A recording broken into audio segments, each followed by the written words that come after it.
welcome back to All-in-One Academy Educator. In today's channel, we're going to learn about probability concept. So I think most of you know about the probability concept from grade 6 till grade 10, and even you're going to learn in your higher classes also. It can be 11th, 12th or an engineering entrance exams also, whatever. So now probability means before it was from the data handling concept. From the data handling only we're going to convert that into the form of probability, and we're going to learn in your higher grade from 9th and 10th. What exactly probability is? I think now IPL match is going on. Everyone knows before they start the match, they're going to flip a coin. If they flip a coin, some captain will say head and the opposite captain will say tail. But there is a chance. Probability is nothing but it is something that is likely to happen. Something that is likely to happen means we cannot predict what will happen. Okay, but we can judge it, either it can be true or false. Tomorrow is going to rain. Whether it will going to rain, we don't know. It can rain or it can't rain also. We are just predicting it. So weather forecasting, they will just predict by using probability, and flipping a coin is also best example for probability. Now let us see some terminologies involved in probability concept. First one, probability of event is nothing but number of outcomes divided by total outcomes. See, here you're going to learn about the concepts like coins, dice and cards, especially in 9th and 10th class. So what are the concepts we're going to learn? Coins related problems and cards related problems and dice related problems. So let us see some terminologies in probability. Probability of an event is equals to 0. It is impossible events. What is impossible events? If probability of event is equals to 0, it is considered to be impossible events.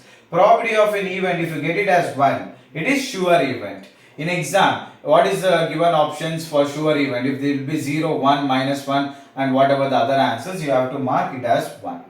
Probability of an event lies between always 0 and 1, children. So our answers of the probability should be always lying between 0 and 1. If you get more than 1 or if you get less than 0, it is not considered to be a probability. And the last one, probability of an event plus probability of a not an event is equals to 1. So what exactly meaning of this? Now in the exam, if I give probability of a not a event is equals to 0.05, and if I ask you to find probability of an event, you need to use this formula.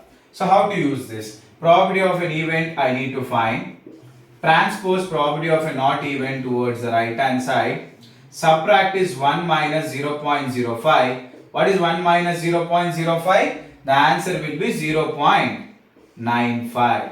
This is how we are going to use this formula in solving it. Got it, children? This is all about the probability of concept. Next, we are going to learn about sums on probability. Let us see how to solve the sums based on the coin.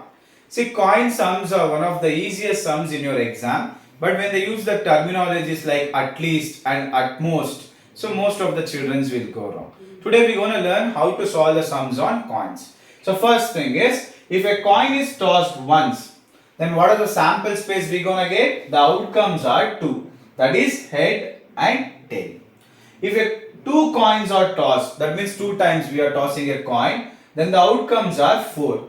That is head head, tail tail, tail head and head tail. If a coins are tossed 3 times, meaning 3 times if I toss a coin, then the outcomes are head.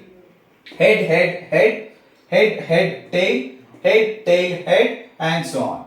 Now how to remember this? For example, in the exam, if they give the coins are tossed 8 times, 10 times, 13 times, 15 times, and if they give options, how to remember this in easy way in your competitive exams or NTSE exams? Very easy trick is there, children. You need to just follow 2 power n. What you need to follow? 2 power n. If a coin is tossed 1 time, 2 power 1, answer is 2. If a coin is tossed 2 times, 2 square, that is 4. If a coin is tossed 3 times, 2 cube, that is 8. Now tell me, if a coin is tossed 5 times, what will be the answer? 2 power 5, that is 32. Am I right? This is how you will be solving the sums related to coins. Now let us see how to solve the problems related to coins. Let us see how to solve the sums from coins concept. So here is the first question. 2 coins are tossed simultaneously. the probability of getting at most one head, at least one tail. So if you see in your book, these terminologies they never used, but in your exams they're going to ask this type of question. So how to recognize what is the meaning of at most and at least in mathematics? I am not talking about in English meaning. In mathematics or in probability concept, at most means, remember children, at most means it is, now they are asking one head. So you need to check one head and less than that. So what is the meaning of at most? One head and less than that how much it is there. Okay. Next, at least meaning. At least they have asked here one tail.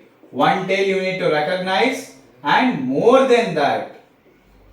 So I think you got little idea. At most means one head and less than that because they asked in terms of head.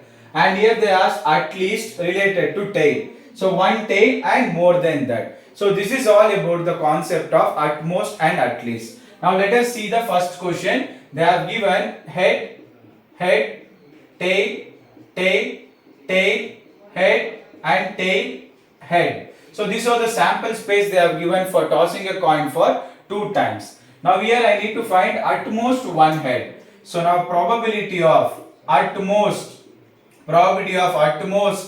one head is equals to, what is the total outcome we have? The total outcome here is 4.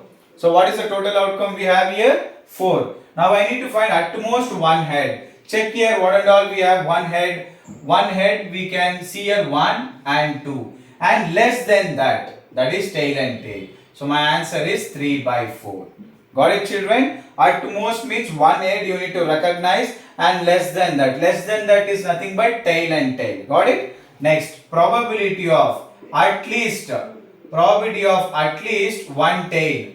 Probability of at least one tail, the sample space will be 4. One tail you need to recognize. So one tail where we have here 1 and 2. And meaning of at least is more than that, 3. So my answer will be 3/4. One tail you need to recognize first and more than that we need to recognize first. Got it? This is the meaning how to find for tossing 2 coins at a time for at least and at most.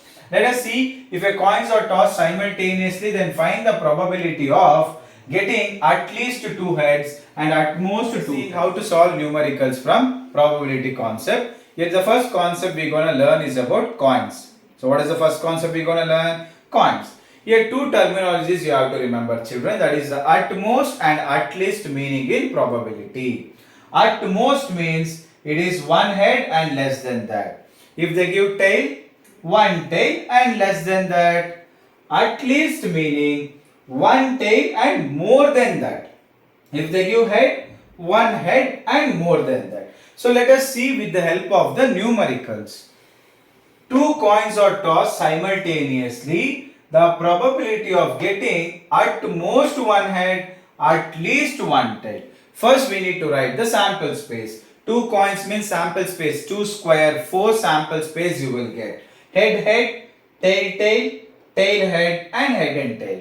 Now probability of getting at most one head. First we will write the denominator as 4 because that is the total outcome. Now we need to find out the number of outcome, that is for at most. At most one head. So you can see here one head here, one head here, and I said meaning of at most less than that. So less than that, that is tail and tail. Here we don't have any head. My answer is 3/4. Understood? One head is tail and head, head and tail. And less than that, that is nothing but tail and tail. Got my idea? So that is the answer for probability of one head. Probability of at least one tail. So probability of at least one tail, the same sample space you're gonna get, that is 4. Got it? Now what we need to find, at least one tail should be there. So here you can see one tail and here you can see one tail. What is the meaning of at least? More than that. More than that where we have, that is more than one tail. So whichever I have circled, you have 3 circles. My answer is 3/4. Got an idea related to at least and at most? So this is all about the concept of at least and at most. If 3 coins are tossed simultaneously, then probability of getting at least 2 head and at most 2 tails for tossing a coin for 3 times. The sample space are head, head, head, tail, tail, tail. So I have written there are 8 sample space. Logically, 2 cube, that is 8. Now I need to find at least 2 head. First you can write and keep the total outcome, that is 8. 2 heads, let us identify. So 2 heads where we have, here I am going to circle, here I am going to circle, here I am going to circle. So there are 3 2 heads. And what is the meaning of at least? More than that. More than 2 heads where we have only in the first position. So what is the total outcomes? That is 8. What is the number of outcomes for the given question? That is 4. 4 by 8, my answer will be 1 by 2 children. This is how you can solve the sums related to tossing a coin for 3 times for at least. Let us see for at most 2 times. The total sample space will be 8. So I am going to underline it, whichever you will get it as 2 tails. You can see here 2 tails. I am going to underline 1, 2, 3. And what is the meaning of at most? What is the meaning of at most? 2 tail and less than that. Less than that, where and all we have? Here also we have less than that. And here also we have less than 2 tail. And here also we have less than 2 tail. Here also we have less than 2 tail. So leaving 1, remaining all are okay for at most 2 tail. So my answer is 7 by 8. So these all are the numericals related to coins. For more informations, you can follow my channel and keep on supporting All-in-One Academy. Thank you.